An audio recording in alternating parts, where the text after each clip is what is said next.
That it will continue to give the media adequate support in their various operations to ensure freedom of the press in Nigeria and the world at large.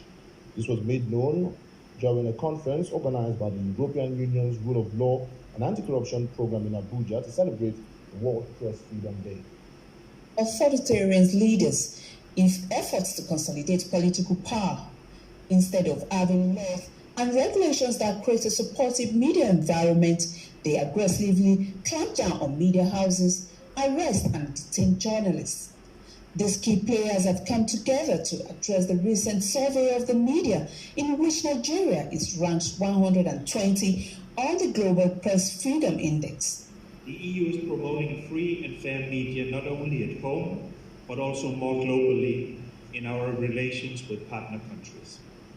With free journalism under increasing pressure, the EU reaffirms its determination to defend press and media freedom within its borders and worldwide. Also supporting several projects to assist and protect journalists and human rights defenders across the globe. The Senate President, represented by the Deputy Minority Whip, Senator Philip Adude, says freedom and pluralistic media environment that guarantees access to information must be assured for preservation of democracy. Let me therefore assure you that the 8th Senate values the media as critical partners in the quest to build a stronger and more vibrant democracy.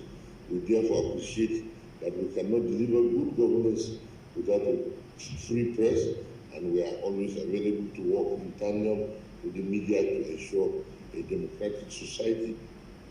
All the panelists present at the event are worried about the existing laws guiding the profession. There are other laws that require government institutions to collaborate with the press.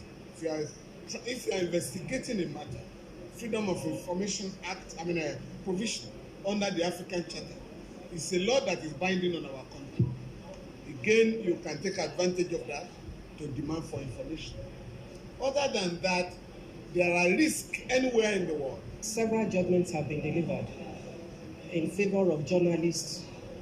And so the international level is quite conscious of this freedom.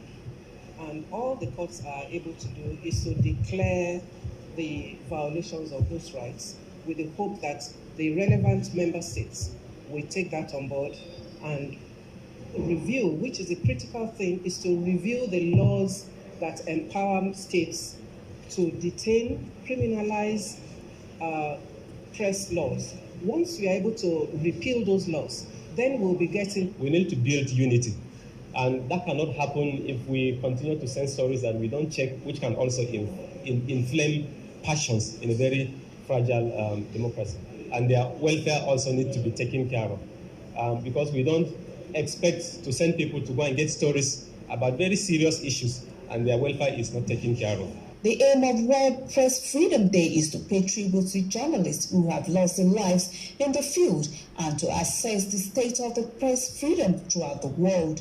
The theme of the conference was Press Freedom in Nigeria, the Rule of Law, Media and Violence and Violent Extremism. Wumi Obaburi, AIT News, Abuja.